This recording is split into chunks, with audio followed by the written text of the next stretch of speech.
प्रकाश दीवान साहब से। दीवान साहब, गुड मॉर्निंग, शुभ दिन। बताइए किस हिसाब से आप ऑयल की तेज़ी देख रहे हैं बाज़ार में, और एक बढ़िया कन्विक्शन ट्रेड शेयर कीजिए। क्या आपको लगता है निफ्टी 16,000 के पार और बैंक निफ्टी 36,000 के पार जाता हुआ दिखता है निकट समय में?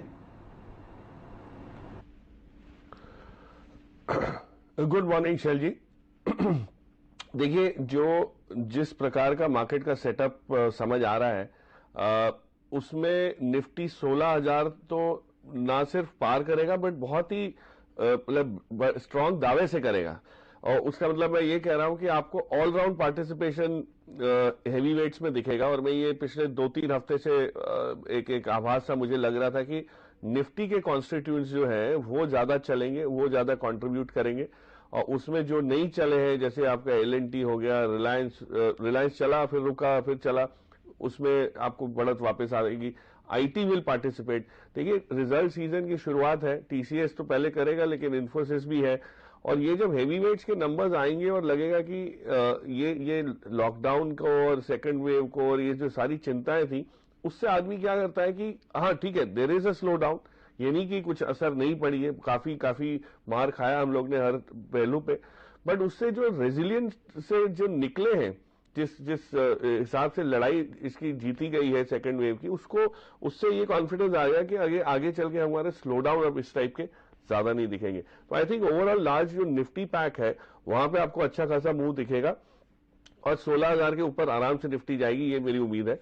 बट वो ट्रेडर्स के लिए है। लॉन्ग टर्म इन्वेस्टर्स के लिए ये मौका आपको लगेगा कि आप थोड़ा सा कैश पे बैठना शुरू करें, प्रॉफिट बुक करना शुरू करें। और जैसे आपने क्रूड की बात की विशाल जी, बहुत इंपॉर्टेंट चीज है कि क्रूड जब इतना महंगा हो जाता है तो उसका असर हम पे, हमारी अर्थव्यवस्था पे थोड़े समय बाद शुरू होता है, नेगेटिव असर जो है।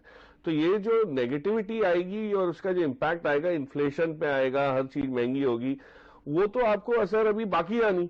तो उसकी तैयारी मार्केट अभी नहीं कर रहा, क्योंकि ये उम्मीद थी कि क्रूड में कहीं ना कहीं समझौता ओपेक की मीटिंग में बैठक में आएगा और वापस क्रूड शायद स्टेबलाइज हो जाए। पर नीरज की कमेंट्री देखिए, आपने जो बताया, और आज के हमारे सीधे सौदा के जो प्लेयर्स देखे तो उसमें ऑयल एंड गैस वाले जो सेगमेंट है, वहां से तो इतने बढ़िया नाम सब आपको दिख रहे हैं, वो सारे इसी क्षेत्र के।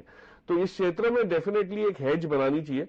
जैसे ओएनजीसी का कंट्रीब्यूशन निफ्टी में वापस आपको दिख रहा है बढ़ता हुआ, कई सीएलएसए के उसमें आया, जेफरीज के पोर्टफोलियो में आया। तो ये जो री रेटिंग हो रही है ये लॉन्ग टर्म होती है, ये ऐसी नहीं है री रेटिंग कि ये एक महीने 2 महीने के लिए, ये री रेटिंग थोड़ी लंबी चलती है। तो आपके पास अगर ऑयल एंड गैस का एक्सपोजर वाली कंपनीज कम है, खास करके जो अपस्ट्रीम कंपनी जिनको हम कहते हैं, जो उत्पादन में है, उसमें थोड़ा सा ध्यान दीजिए। और उसके साथ साथ जैसे आशीष ने समझाया, एक कंपनी उन्होंने जिक्र किया था, मैंने भी एक इसी क्षेत्र की एक कंपनी कुछ समय पहले जिक्र किया, उसका सेस्मोलॉजी और ये वाले एंसिलरी सर्विसेज में से, तो उसमें एक्सपोजर आपको लेना चाहिए। जो एक अगर कोई हाई कन्विक्शन स्टॉक लेके मुझे अगर कोई बैठना है, तो मुझे ये लग रहा है कि अंडर प्ले जो सबसे ज्यादा हो रहा है वो कोल इंडिया का है। कोल इंडिया को अभी जैसे ओएनजीसी के साथ हुआ है, यही चीज आपको कोल इंडिया में होते हुए दिखेगी, क्योंकि कोल के भाव, कोल की डिमांड जो दिख रही है उसके हिसाब से, तो energy is back and coal will also suit be back. तो मतलब उसको आप इग्नोर ना करें अपने पोर्टफोलियो में अगर वो नहीं है, क्योंकि हम लोग पीएसयू स्टॉक्स अक्सर नहीं ज्यादा इतने उससे लेने की चेष्टा करते, बट मुझे लगता है कोल इंडिया की एक री रेटिंग जो है वो ओवरड्यू सी हो चुकी है। दीवान साहब, एक आपने इतना नापसंद ट्रेड बताया है स्क्रीन पर, और यकीन जानिए जितना नापसंद ट्रेड होता है उतना ही बढ़िया रिटर्न आपको आता हुआ दिखता है। पूरी दुनिया ग्रीन पावर की तरफ भाग रही है, लेकिन ये समझ लीजिए कि भारतवर्ष अगले 15 साल कम से कम कोल इंडिया पर डिपेंडेंट रहेगा आपके घर में बिजली पहुंचाने के लिए। तो ये एक ऐसा ट्रेड है जो पसंद किसी को नहीं आता, लेकिन दीवान साहब ने बहुत बखूबी आपको समझाया है कि इसको आपको रखना है। जितना भी अनलाइक ट्रेड होता है, नापसंद ट्रेड, वो सबसे ज़्यादा मुनाफा देता है। कोल इंडिया की डिविडेंड डील भी बहुत शानदार है और आपके सामने लंबी अवधि का चार्ट प्रस्तुत है ही, यहाँ पर आप एक अच्छा मूव आते हुए देख सकते हैं। बहुत ही खूब दीवान साहब, आज जो आपने प्रकाश डाला कोल इंडिया पर, वो देखते ही बनता है।